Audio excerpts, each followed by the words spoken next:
So I've spent several years of my life working at gyms, many more working out at gyms, and just having a daily life where I've talked to a lot of people. And one of the most common things that comes up is metabolism. People like to talk about how as you age, you tend to have your metabolism slow down. It makes it easier to gain weight. And generally speaking, that's true. You can just go outside in the real world and see that people have struggles with maintaining their weight or losing weight or just generally being in shape. And it's just the way that it is right now, at least in the United States and many, many other countries. But the thing that I've found through talking with a bunch of people, but also my own personal experience, is metabolic rate has less to do with your age and more to do with what you're doing regardless of your age. And I can give you an example of myself where what people thought was my age playing in my favor when I was 25, 26 or so versus myself at 19, you're going to be able to see a really clear picture of why age isn't the most important factor and what really is. So let's go ahead and skip back to way back in the day in high school, half my life ago, where I was 145 pounds when I graduated. Same height, 5'11", just never quite made it to 6 feet tall, unfortunately. But I was 145 pounds, skinny as a rail, was skateboarding, playing basketball, walking around with friends, doing all kinds of physical activities. I was going to school, walking around there, had gym class there, also would go to my job after work and on weekends where I was on my feet, moving furniture, and not like a furniture moving, but I was working at an office supply company, and I would be like doing stock and putting things on the shelf and helping customers. So I was on my feet almost all day, every single day. And even though I was eating a lot, which people would congratulate me for eating a ton of food and not gaining weight, it kind of got to my head, which I can talk about another time. But all this activity and all that food I ate didn't quite balance out to the point where I gained anything. However, once I left high school, because I graduated, and once I stopped playing basketball and stopped skateboarding, things took a little bit of a change. I ended up getting a pretty decent car for my age back then. It was a 2001 Mitsubishi Eclipse Spider, the convertible, super cool, put an exhaust on that thing. It was horribly loud and wasn't fast at all, but I thought it was cool. So got a much better job where I was still on my feet, but I was standing in a kiosk in a mall selling cell phones, so it's not as much physical activity. Putting the stock away is literally just taking a box, opening it, and putting it under the desk. That was the stock because it was a little mall kiosk. And so the activity level dramatically changed. And since I was 5'11", and I graduated high school at 145, me being 155, 165, 175, definitely still is considered in shape. Like 175 is the top of the BMI. I know everyone loves the BMI charts, but just for the sake of a reference point, still in that healthy range, even though I had gained 30 pounds at that point that I'm referencing. But after a while, that job was no more because the company decided to shut down because they sold out to their parent company and fired everyone, and it was a wonderful time. That's sarcasm. Probably shouldn't do sarcasm. It's not good for the mind. Anyway, moving on from that, lost the job, ended up losing the car, didn't really have any kind of direction in my life.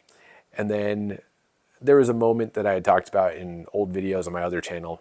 We're not going to get into that right now, but I had a wake-up call that I need to lose weight because one day I stepped on the scale and I was 196 pounds at 23. 196 pounds. My mind was like, oh, I'm in shape. I look good, like all these things. Like none of my friends would tell me anything. No one would tell me anything. But when I had that wake-up call, I'm like, okay, I got to do something because I had gained 51 pounds in 5 years, which is kind of slow. Like you're not going to notice that month to month, week to week, maybe even year to year. You're not going to really physically notice that until it finally catches up with you and you need to do something about it. Just for a frame of reference, as I'm making this video, I'm 35 years old. I look nothing like I did at 23, even though I'm 12 years older.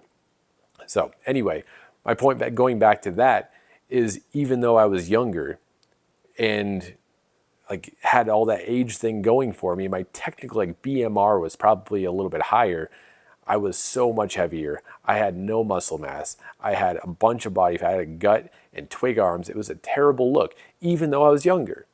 So how does it end up being metabolism is the excuse that a lot of people use for being out of shape, when I was much more like out of shape 12 years ago, when I was 12 years younger. It's because of a lot of things. First off, a lot of people aren't exercising. It's true. You talk to anyone out there in the real world, not a lot of people are saying, oh yeah, I'm going to the gym. A lot of people have gym memberships, but that doesn't mean they're going. And a lot of people who do go on the treadmill for 20 minutes, order a shake that is more calories than they burn, eat regular meals that they would normally eat anyway, and be net negative, because going on the treadmill tends to make people hungry. Beyond that, there's the whole diet aspect too, because it's super easy to overeat so many foods, because it's so easy to get high calorie foods on a whim. You just, you can click a few buttons on your phone and have high calorie food delivered to you. You can go out and go shopping, and you walk around a lot, like for groceries or whatever else. When you're going to the grocery store, you end up buying a bunch of high calorie foods, or foods that are easy to make high calories, like chips. We like chips here, but we're very careful with them. So there's that. And then like there's just the normal habits that have been built up over years and years of eating a particular way that do end up catching up with you. Because let's just give you a numerical example so it's something to grasp on. Let's just say your body needs 2,500 calories a day to maintain your current weight. That's what it needs. If you eat exactly that much, you're not going to gain a pound. If you eat less than that, you'll lose some weight. If you eat more than that, you'll gain some weight. It's not hard to eat that many calories if you have a bag of chips that's 700 calories, or you have 2 of the drumstick ice cream cones, which is 580 calories, or like right around there. It's not hard to do these things when you're having normal meals and then you have these little snacks. And I'm not saying you can't snack, but it is something to consider in your overall diet. Not to mention that a lot of people eat very low protein diets, which protein is one of the most satiating things you can have, which keeps you full longer, helps with recovery, helps with sleep, helps with all kinds of things. And sleeping is a whole other conversation, but when you sleep more, you make better decisions. That's been proven by science. You can go look into that, which is pretty interesting.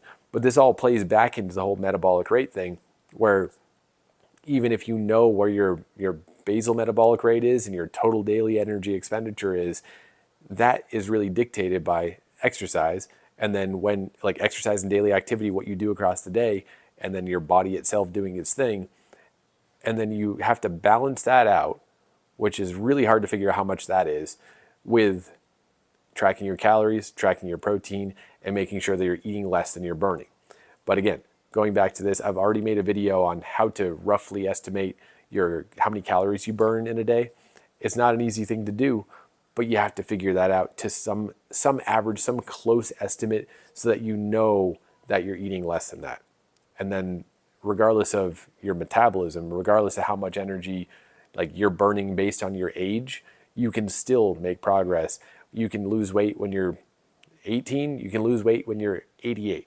It doesn't matter as long as you find that balance, and it's less about metabolism and more about eating for you, your body, your lifestyle, your exercise routine, your goals, and everything that has to do with you.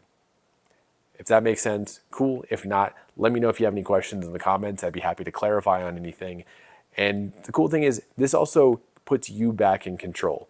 This gives you the choice to make decisions that will better your body, your mind, your energy, everything. And it's all down to your decision. It gives you the power back. That's cool. So if you want to learn more about how to do this, all the technical stuff, like step by step, go ahead to gainswithgabe.com, download the free report, go ahead and watch the video where I break down my 10-minute per day diet method. Go ahead and join the community that I have in there. It's all free to do that. And if you want more direct help, more step-by-step, more in-depth guidance, check out my programs and my coaching, all through the link, gainswithgabe.com. Go ahead and check it out. And thanks so much for being here. I will talk to you next time.